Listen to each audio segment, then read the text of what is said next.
আসসালামু আলাইকুম, সবাইকে অনেক অনেক ধন্যবাদ। দীর্ঘদিন প্রাণের প্রতিষ্ঠান বাংলাদেশ চলচ্চিত্র বিএফডিসিতে আসলাম। মনে পড়ে সেই সোনালী দিনের কথাগুলো। সালমান ভাই হত্যার বিচারের দাবিতে আমরা যে আন্দোলন করছি, সে আন্দোলনের প্রেক্ষাপটে এইগুলোতেই অনেক শুটিং হয়েছে। এগুলোতে ঘুরে ফিরে অনেক গানে শুটিং হয়েছে। সামনে দেখছেন জসিম ভাই চত্বর, মান্না ভাই চত্বর, এর পাশে শিল্পী সমিতি। যাই হোক, সব মিলে খুব ভালো লাগছে। কিন্তু বাংলাদেশের সবচেয়ে বড় সাংস্কৃতিক গণমাধ্যম হলো চলচ্চিত্র। এই চলচ্চিত্র প্রতিষ্ঠান আজকে ঘুমিয়ে পড়েছে। বাংলাদেশের যারা সাংস্কৃতিক প্রেমী, যারা সংস্কৃতির সঙ্গে সংশ্লিষ্ট, তাদের উদ্যোগ গ্রহণ করা উচিত। আমাদের এই শিল্প যদি না বাঁচে, তাহলে বাংলাদেশ সংস্কৃতি ধ্বংস হয়ে যাবে। সংস্কৃতি ধ্বংস। আমি আজকে চলচ্চিত্র কর্পোরেশনের ভিতরে অবস্থান করছি। ক্যামেরা একটু ঘুরে ঘুরে দেখান। এটা মান্না ভাই চত্বর, আমাদের নায়ক মান্না চত্বর। এই ফ্লোরগুলোর একসময় খুব জমজমাট ছিল, অসম্ভব লাইট, ক্যামেরা, অ্যাকশন, মানে সেরকম ছিল। তো এটা তো আসলে এখন সব নীরব হয়ে গেছে। নীরবতার সাথেই চলছে বাংলাদেশের চলচ্চিত্র।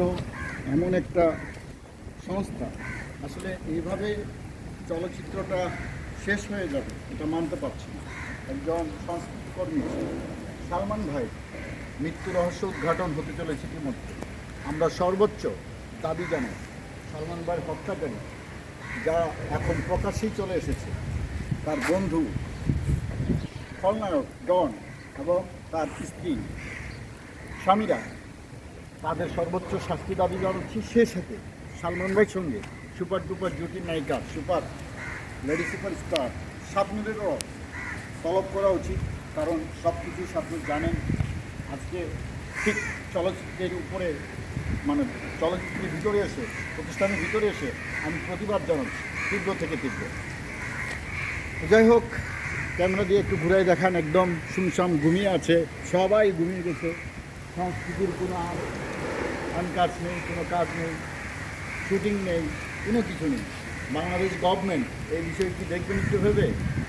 আরে মান্না ভাইরা, জসিম ভাইরা, সালমান শাহ এবং বর্তমান সময়ে আমাদের সবচেয়ে বড় মেগাস্টার শাকিব খান, তারও পদধরণী এগুলোতে হয়েছে, এগুলোতে শুটিং হয়েছে। অসংখ্যবার এসেছি শুটিং দেখতে, অসংখ্য কাজ করেছি গুণীজনদের সঙ্গে। আজকে এখানে আসে খুব আফসোস লাগছে। মানুষ নেই, জনমানবহীন শূন্য একটা পরিবেশ অবস্থান করছে।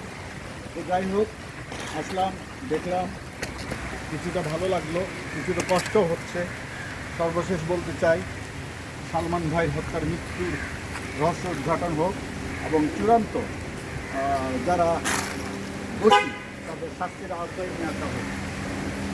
এবার বলবো, কোনো শুটিং নেই, মানে কোনো শিল্পী পরিচালক না, দর্শক আসে দেখতে। বাংলাদেশ গভর্নমেন্টকে এই দিকে নজর দেওয়া খুবই জরুরি। Thank you very much. সবাই ভালো থাকবেন, সুস্থ থাকবেন। আবার কথা হবে, দেখা হবে।